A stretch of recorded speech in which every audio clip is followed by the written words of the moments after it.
খারাপ লেগেছে না খারাপ লাগলে সেদিন আপনার ঢুকেন না ঢুকেন না এখন আপনি ঢুকেন না আমি যখন আমি তার পাবলিক স্পেয়ারে স্পেস দিচ্ছি দুই জিনিস না শোনেন দুই উনি মাঝখানে কথা ওনারা বলতে বলেন ওনারা সংসদে এটা করে ওনারা সংসদে শেষ করি তারপরে ওনারা সংসদে এটা করে একটু পরে প্ল্যাকার্ড বের করতে পারে প্রথম অধিবেশনে এই দুজন না থাকলে পরে সভাপতিত্ব কে করবে নতুন স্পিকার নির্বাচিত করে তাকে সভাপতি করতে দেওয়া হয়েছে হ্যাঁ এতে কোনো অসুবিধা হয় নাই কারণ স্পিকার নাই আর ডেপুটি স্পিকার জেলখানায় একই কারণে যে কারণে উনি শপথ গ্রহণের জন্য আসতে পারেন নাই শপথ নেওয়ানোর জন্য সে একই কারণে সভাপতিত্ব করতে আসতে পারেন নাই এটা নিয়ে টেলিভিশনে জটিলতা তৈরি করলে টিআরপি বাড়ে এছাড়া কিছু লাভ না কিন্তু অবশ্যই এই জায়গায় একটা স্ববিরোধী যুক্তি হয়েছে সেটা হচ্ছে যে ফ্যাসিবাদ তাকে নির্বাচিত করেছে স্পিকার সে কারণে তাকে আনি নাই তাহলে একই ঘটনা ঘটবে প্রেসিডেন্টের বেলায়ও তাহলে প্রেসিডেন্ট কেন আসলো এটা সে রাইটফুলি পয়েন্ট করে এখানেও স্ববিরোধিতা হচ্ছে তাদের দুজন উপদেষ্টা একজন যিনি তাদের দলের সভাপতি তিনি যখন শপথ নিয়েছিলেন সেদিন ফ্যাসিবাদের কাছে শপথ নিতে তাদের খারাপ লাগে নাই সেদিন মনে হয়েছে শপথ নেওয়াইলে উনি ভালো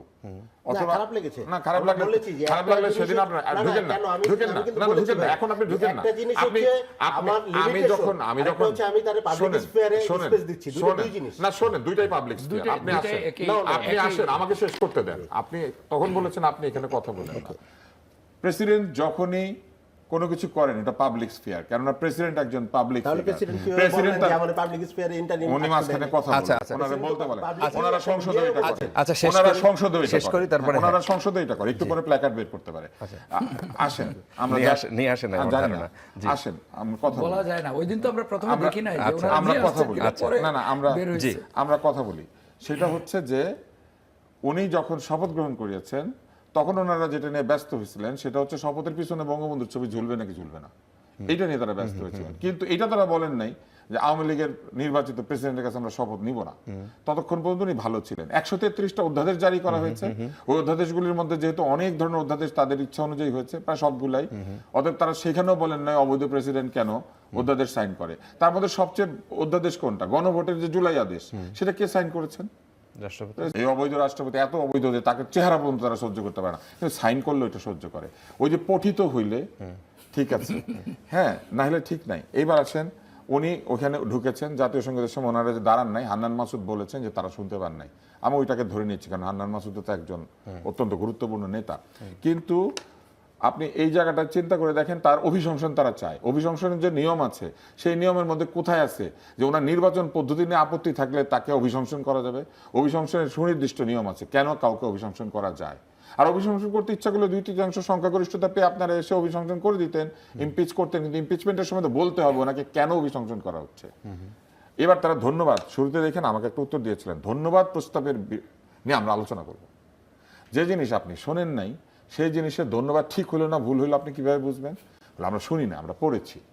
তো পড়িয়া আমরা এই ধন্যবাদ প্রস্তাব নিয়ে আলোচনা করবো তাহলে এটাও তো ওনারা পারেন ধন্যবাদ প্রস্তাবে সরকার কি কি বলবে এটা ওনারা পড়বেন শুনবেন না ওনারা সংসদের বাইরে থাকলেন পরে পড়ে টরে এসে উত্তর দিলেন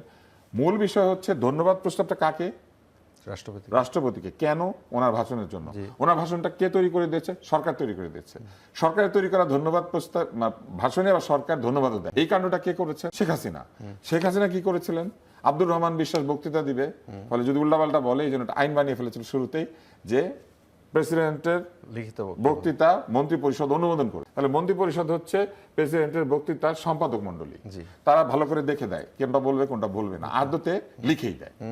তো অতএব বিএনপি অবস্থাটা চিন্তা করেন এখন ওই আইনের কারণে নিজেদের লিখে দেওয়া প্রস্তাবকেই নিজেদেরকে ধন্যবাদ দিতে হচ্ছে কারণ আইন ওইটা করেছে এবং এই কাণ্ডটা আওয়ামী লীগও করতো নিজেদের লিখে দেওয়া প্রস্তাবই তারা ধন্যবাদ দিত কিন্তু তাতে তাদের খুব একটা খারাপ লাগতো না কারণ প্রেসিডেন্ট তো তারাই বানিয়েছে অতএব তারা এটা নিয়ে মন খারাপ করতো না এখন আপনি অবস্থাটা দেখেন এখন অবস্থা হচ্ছে প্রেসিডেন্ট রেখে গিয়েছেন শেখ হাসিনা এবং তার সরকার কিন্তু প্রেসিডেন্ট সাংবিধানিকভাবে যা করা দরকার সবকিছুই করেছেন উনি কিন্তু এখন এই বক্তৃতা দিয়েছেন সাংবিধানিক বাধ্যবাধকতার কারণে আগেও যখন দিতেন তখন এটার কারণেই দিতেন এবং তাকেই সাংবিধানিক বাধ্যবাধকতার কারণেই ওই শপথের সময় আনা হয়েছিল রেফারেন্সের সময় আনা হয়েছিল অন্তর্বর্তী সরকার কি করে তৈরি হলো বলা হলো প্রেসিডেন্ট 106 ধারায় রেফারেন্স চেয়ে এই সংসদ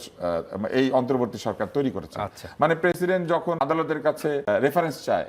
ডক্টর ইউনূসকে প্রধান উপদেষ্টা বানানোর জন্য তখন উনি ঠিক আছে তখন উনি ফ্যাসিবাদের দোষর না কারণ ইউনূস সাহেব উপদেষ্টা হবেন আপনি আর আমি হইলে তখন কিন্তু আমার দোষর হয়ে যেত কারণ আমাদের দুজনকে ওনাদের পছন্দ না ইউনূস সাহেবকে পছন্দ ওনাদের পছন্দের সাথে যেটা যেটা মিলে ওইটা ঠিক আছে, যেটা যেটা মিলে না সেটা ফ্যাসিবাদী, সেটা দোসর, সেটা ট্যাগ, সেটা কালচারাল ফ্যাসিস্ট, সেটা গণমাধ্যম ফ্যাসিস্ট। ফ্যাসিস্ট শব্দটাকে ওনারা বেশ একটা সুন্দর জায়গায় নিয়ে গেছেন। এখন দেখলে মনে হবে যে আপনিও ফ্যাসিস্ট, আমিও ফ্যাসিস্ট, সবাই ফ্যাসিস্ট, খালি ওনারা ছাড়া